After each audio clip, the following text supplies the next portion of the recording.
Helping your kids make wise choices. Children are very discerning when it comes to a lot of things. For example, eating dinner. You serve it up, they begin to inspect it. They pick through the food, making sure you haven't slipped something in that they don't like. For example, green beans. Mashed potatoes and fried chicken, they're good. Green beans, not good. They're pushed to the edge of the plate. You see, your child is practicing discernment, what they like and don't like, what's good and what's bad.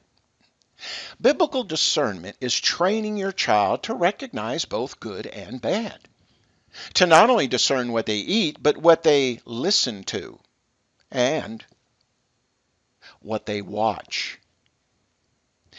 It's important they understand that what goes into their mind through their eyes and ears either nourishes them or harms them.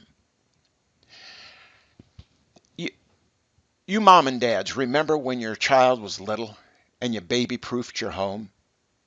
You'd put special latches on the kitchen cabinets so they wouldn't open them up and eat the dishwasher packets or drink the Windex. Little children can't distinguish between what's good for them and what's bad. They have no discernment. They need mom and dad. At dinner time, mom and dad would have to cut up their meat for them. As they get older, they learn to cut up their meat for themselves.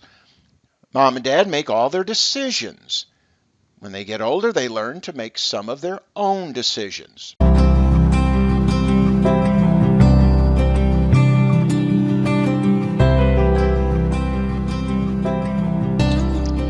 Now, I can't repeat this enough.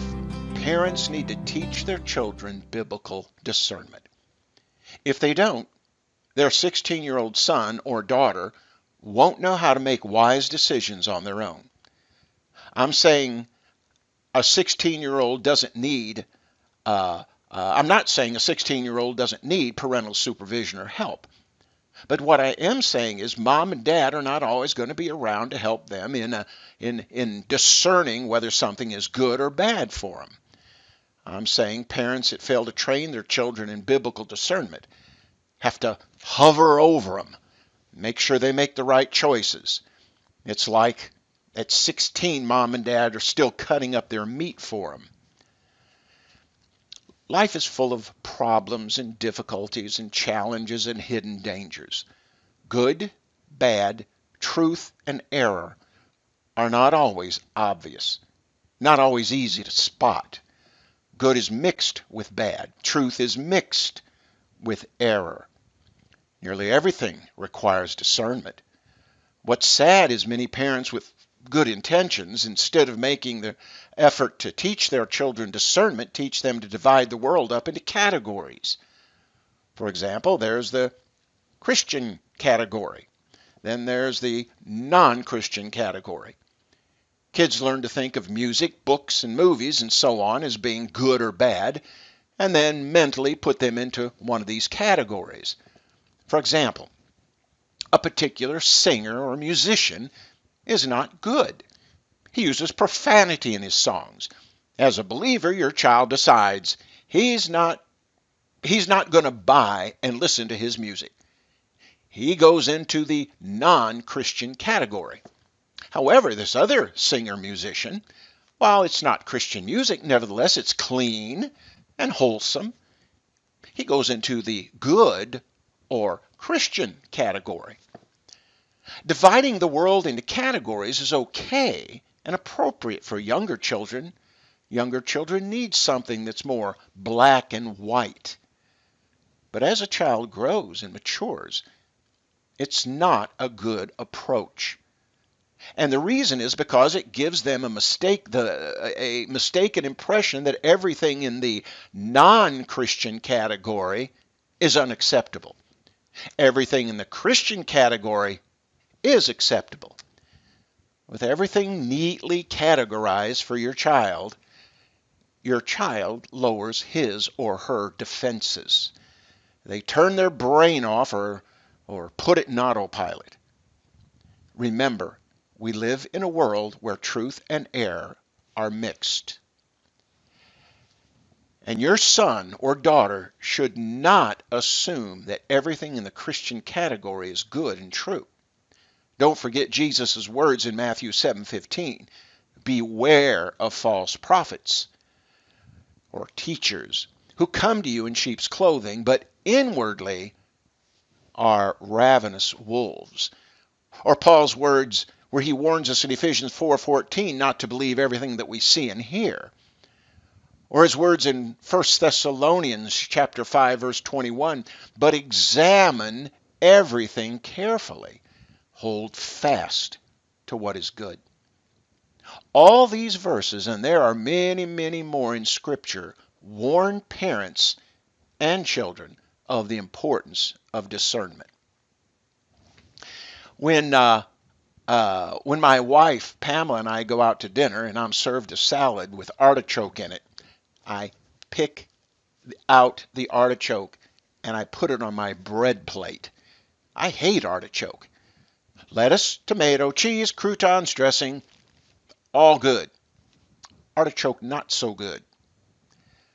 I don't send the salad back because it has artichoke in it. However, I just don't eat the artichoke with the salad. I separate the artichoke from the rest of the salad. My point is, not everything in the non-Christian category, whether it be a movie, a book, or an activity, is bad. Granted, there are some movies, books, and activities and so on that should be unacceptable, period. However, some things in the bad category, while they may have some bad elements, do have redeeming qualities. But, that's true of just about everything. There's always some bad mixed with good. There's always some error mixed with the truth.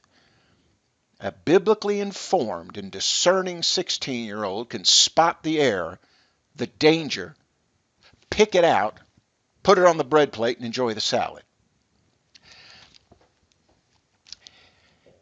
It does take a lot of effort for parents to learn and exercise discernment about things that they hear and see. It takes even more to train your children. But if parents don't make the effort, children will assume teachers, professors, or Christian leaders and others are safe when they are not. The Apostle Paul warns in 1 Timothy 1 about the strange teachings and practices promoted in some Christian circles. And kids whose parents have not taught them may make some bad choices. And some of those choices may even have some devastating consequences. Discernment is a process. The best time to start teaching your children is now. Think of an illustration. Make it personal to your son or daughter. Do they like salad but hate artichoke? Do they like mashed potatoes, fried chicken, but hate green beans? You know your children. You know their likes and their dislikes. Make an analogy. It'll help them understand and learn. Teach them that all movies and books and music and classroom lectures and art and on have a message. Train your children to look for and spot the message. What message is being presented in this movie or book or lecture? What values does the message convey? Does it communicate the idea that people are responsible for their actions? That's good. Does it portray traditional marriage in a good light? What values does the message demean? Does it make light of traditional marriage? Does it normalize homosexuality? Help your kids to acquire the habit of looking for and spotting the message. It's the first step toward exercising discernment. Be sure to subscribe. Thanks for watching.